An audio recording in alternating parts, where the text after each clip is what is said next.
It is so good to be with you today. Let's see if we can get to where we need to be here. All right, there we go. Fantastic. Yay! It's all syncing up. Welcome, welcome, welcome this morning. So glad you could join us on this beautiful Monday morning. At least it is here in Southern Oregon. Hi, Deborah. So good to have you here, and Ravenheart. Holly, yay, and Pamela. That's so wonderful. Such a place to attend the session with. You are so welcome, Pamela. Hi, Amy. Oh my gosh, it's so good to see you, my dear. Um, yeah, so let's just dive in. How about that? Sounds good to me.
Hmm. Hello, beloved ones. It is wonderful to be with you today. Thank you for joining me, for sharing your time with me, your thoughts, your heart, your body, your soul with me.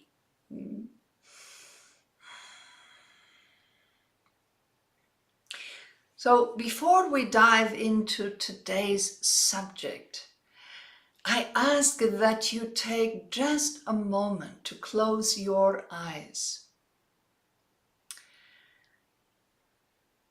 and in an instant connect to all those in your world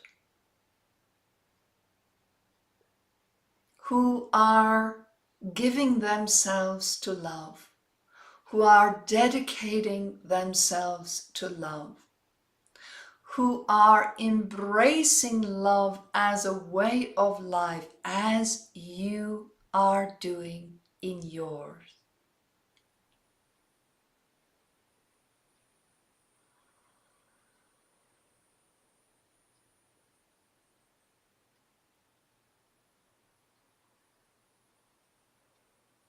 There is a much greater community of love in the world beyond this community that gathers through this body.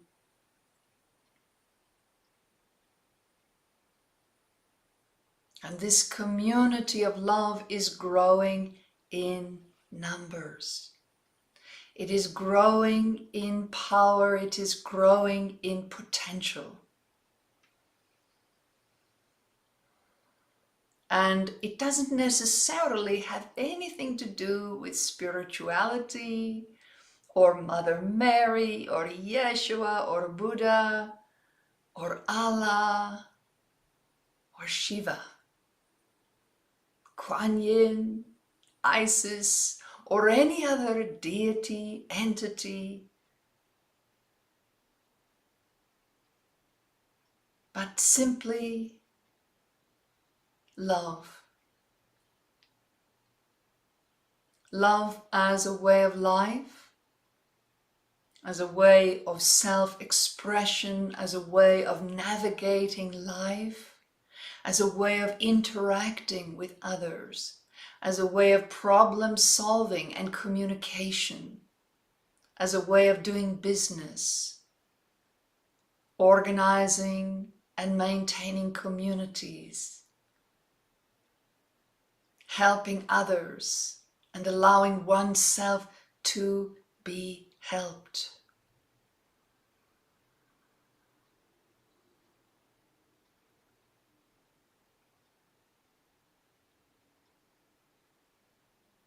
This is the community to which you consciously have joined. The community of love that you belong to.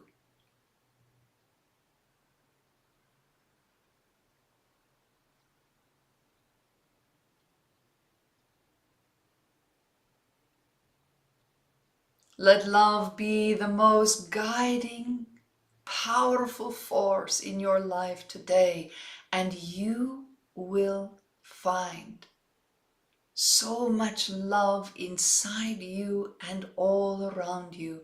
It will be your connecting point, your common ground in all your interactions.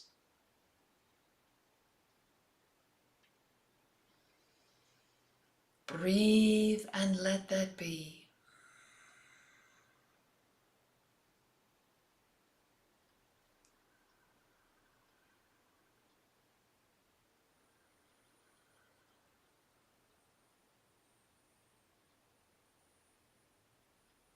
How wonderful that you are in love, and love is within you.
Beautiful. Now you may keep your eyes closed if you prefer to listen to me that way, or you may take a breath and open your eyes.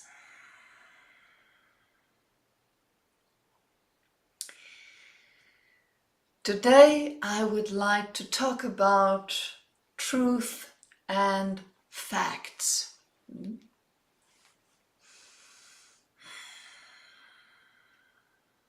Now, for many of you in your lives, some in your childhood, some later in life, you felt that you were deceived or lied to or betrayed, that your trust in someone or institution or a group of people or in yourself was broken. And you may have developed what you would call today trust issues. And oftentimes these trust issues are based in what you perceive as truth. So For those of you that have been with me for a little while, you may have heard me say this before, but I believe at this time, in the volatility and tumultuous happenings in your world, that it bears saying again that there is no the truth as you understand or perceive truth. Truth, your truth, other people's truth, is based on perception. It is based on your opinions, your beliefs, your judgments, your projections, that which is projected onto you, other people's judgments, their opinions.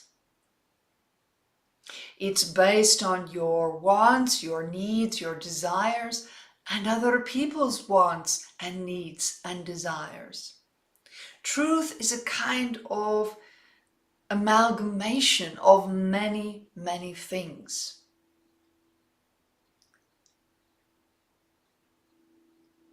But the energy of truth is revelation or enlightenment. It is that moment of expansion that comes over you when you have been seeking, or even if you don't think you've been seeking that particular epiphany or that awareness that simply comes to you, you have been seeking inside yourself.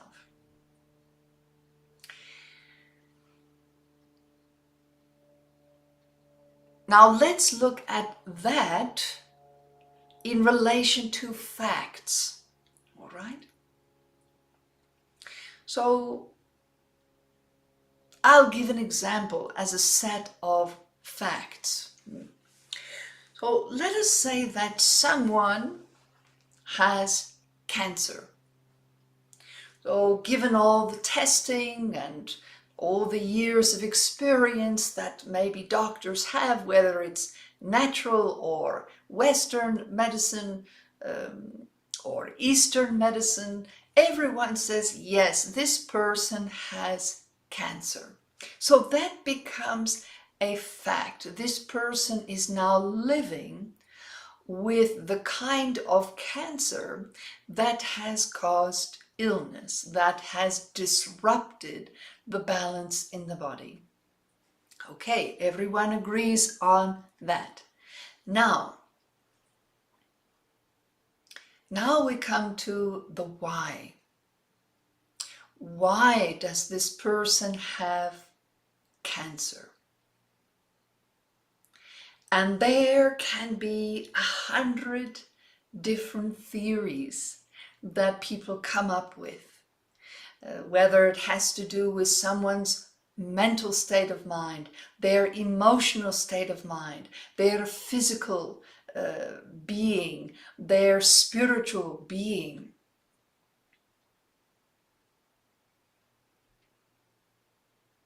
And for every theory as to why this person has cancer, there then is created a kind of paradigm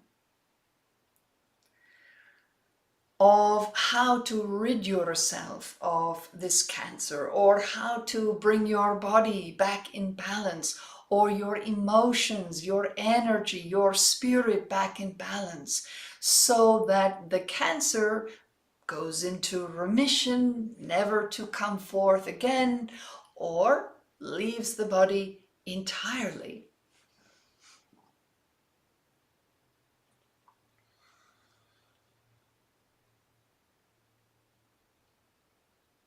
And what can happen with everyone who starts to develop a kind of theory about why this person has cancer, they can take the facts as they know them and then add to it with maybe personal experience or other people's experiences, and start to create a wider theory. And given the amount of fear that surrounds cancer, it can be easy for people then to decide that their theory or their way, their truth, is the truth. That what happened to them, if others replicate it, can happen to them, right? So there is a need for people, humans, to be right. Sometimes they want to be right for all the wrong reasons, and sometimes they want to be right for all the right reasons, whether it is to help others because they love them,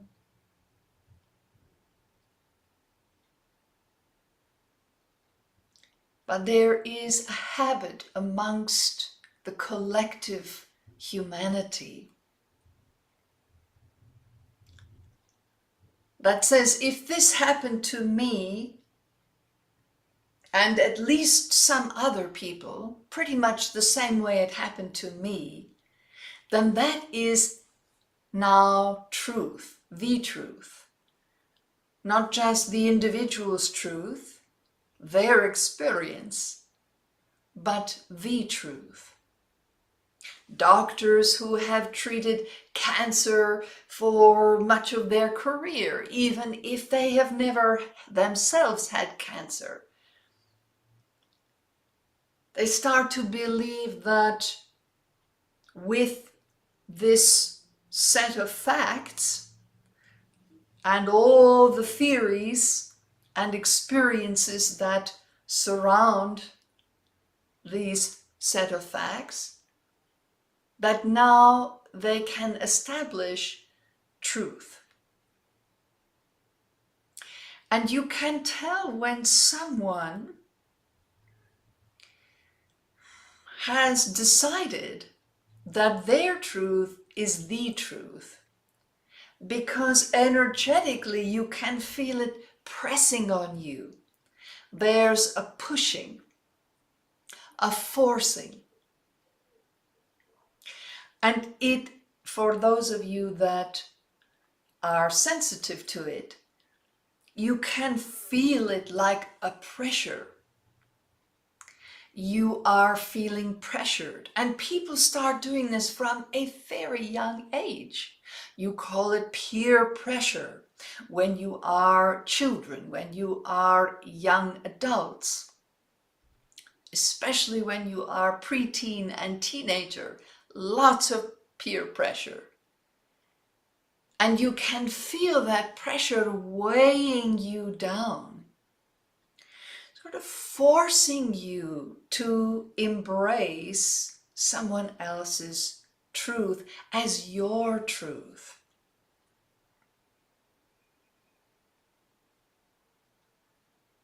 If you look back through the ages, particularly in the early Christian years, there was a lot of torturing that went on to accept the Christian religion.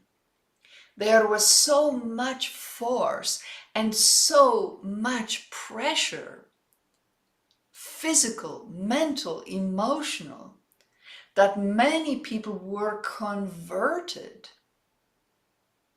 to a truth that did not fit for them.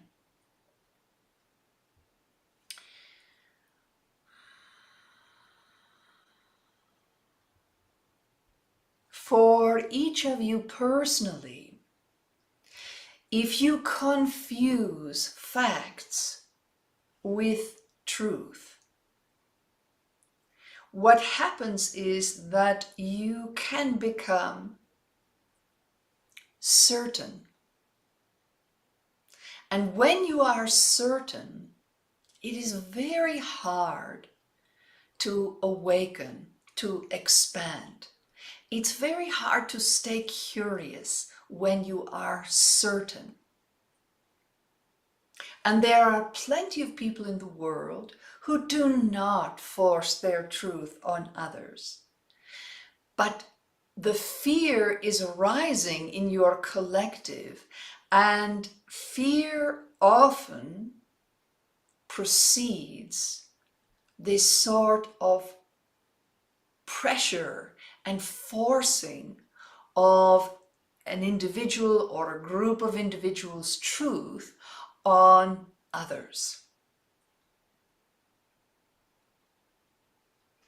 And that force can be very hard to resist at times. It can feel easier just to give in.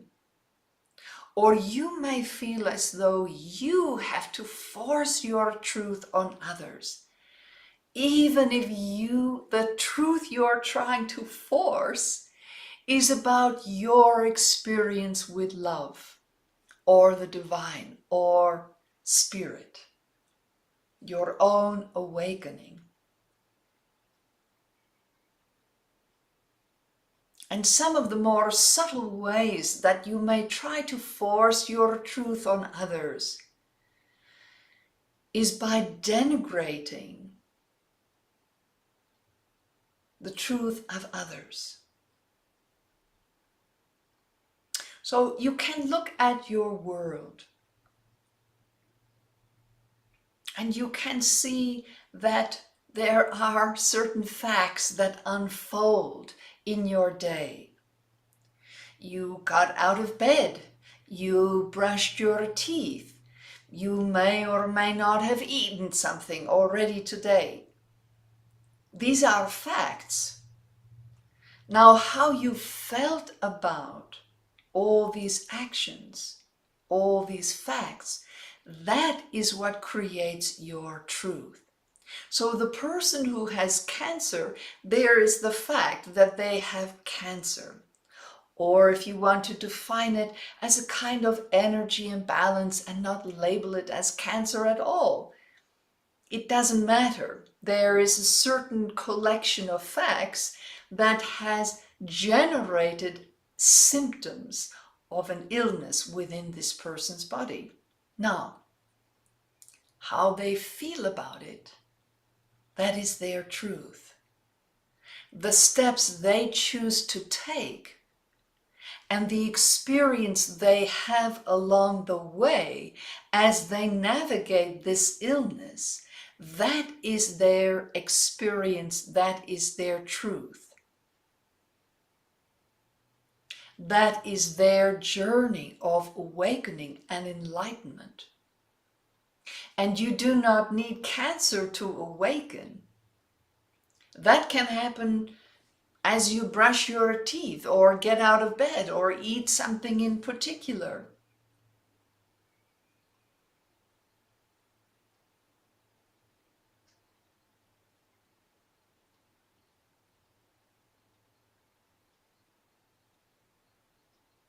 And it is important that you start to consciously understand the difference between facts and truth, your truth. Because if you were to say to someone who has cancer that they were not getting better, oh, well, it's probably because you haven't done your emotional work. That's why you got the cancer. That's why you're dying from it. And if you don't do your emotional work, you will die from it. But that is not based in fact, because there are people all over the world who get sick with cancer, don't do any emotional work, and get better. And there are people who get cancer all over the world who have done a lot of emotional work, deep emotional work, and they still die from their cancer.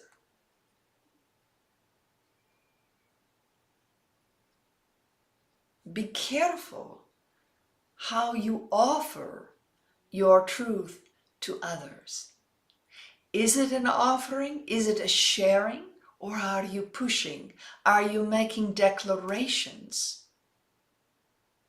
Are you speaking in a way that seems to declare that your truth is the truth? You are going to run up against this a lot in the coming years. And when I say a lot, I am not exaggerating. I do my best to stay out of hyperbole because it does not serve you, beloved ones.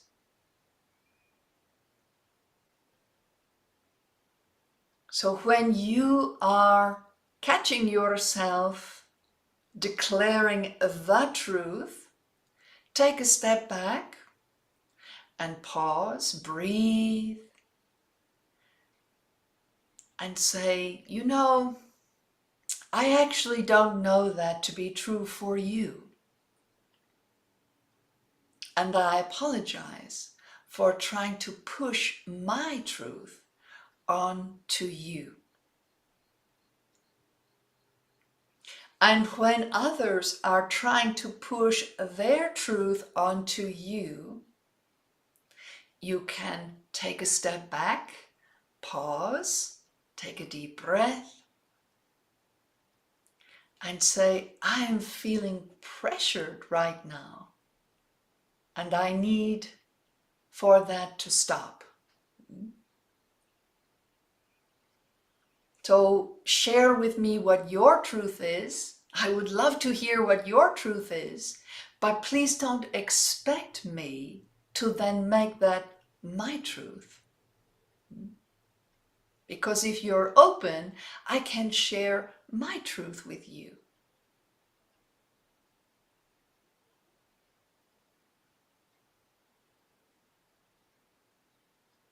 There will be a strong pull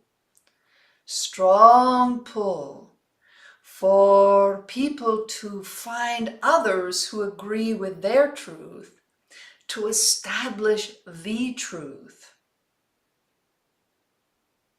in any way necessary, because all these old paradigms are failing. Pushing, forcing, domineering, possession.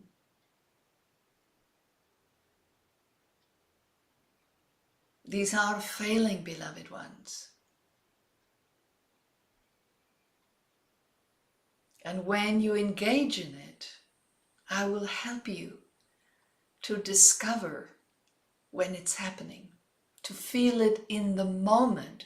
So not only can you become aware when others are pressing on you, but when you are exerting that same force onto others. And generally you will find you're doing it when you're scared. When either the stakes are very high, you have cancer, your loved one has cancer, that it becomes life and death. And everyone wants to start pushing, right? Their truth. Yes, that truth might be based originally on facts, but it may not work for the individual. So this is why I tell you all over and over again, I know that sometimes I can sound like I'm stuck in a single groove. But it is vital for your happiness, your well-being, your serenity, your passion, your dreams, for you to get to know you What is your truth? And can you become comfortable enough with your own truth that you don't need to push it on others? That when others are pushing on you, and maybe even after you ask them to stop, they do not, or they pick it right back up 15 minutes later, you can be that rock that sits in the stream and let all that just flow around you, right past you and downstream. You can respect another person's truth or a group of people's truth, meaning you respect them because they have the right to their own truth. But you do not have to take that on out of fear or a lack of understanding about your own truth. And your truth, it's nice to get validation. It's nice when you find others who share your truth. There's strength in numbers, there's strength in unity, but you don't need it to have your own truth, to understand what feels right for you in the moment, and recognize that that moment's going to change. And so your truth is going to change. Your truth is malleable. It is evolving as you evolve. It is never stagnant unless you use fear as the cement to stay in certainty that keeps you stuck in place and gives you a false sense of safety.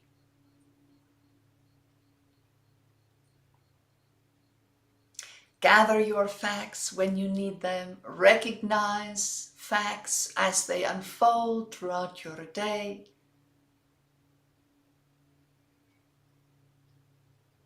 And look to yourself. What is your truth? Share it when it feels right to share it. Listen when it feels right to listen. And let your truth evolve from love. And just be aware of when you're feeling driven to push or you are being pushed by fear. And give all that to me, beloved ones.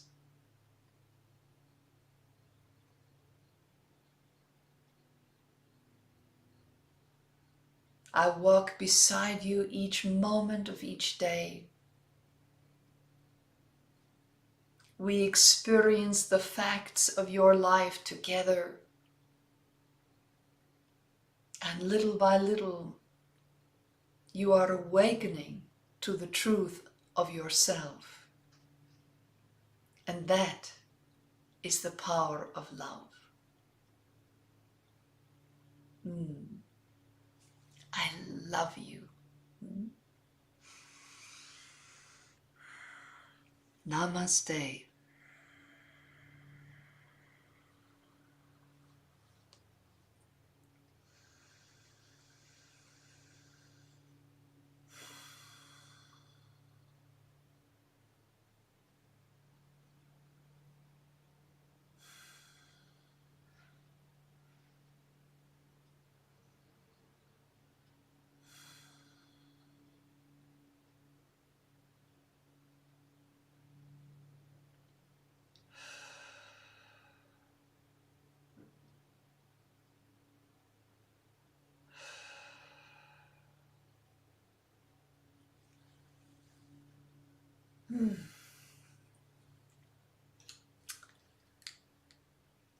Oh,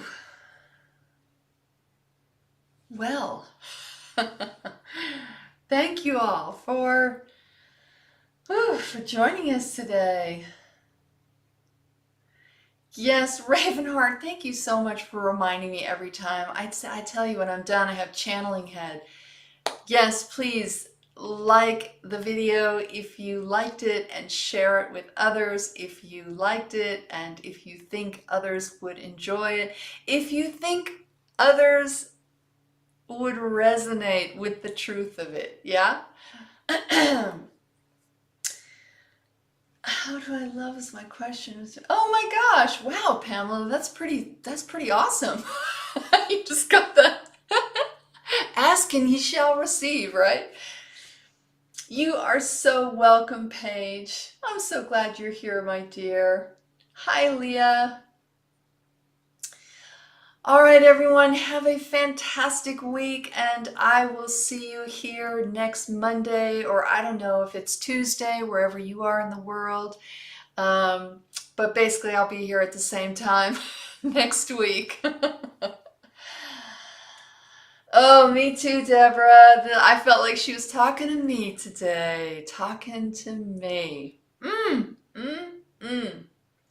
My job, this is what my job's been this week, is my job has been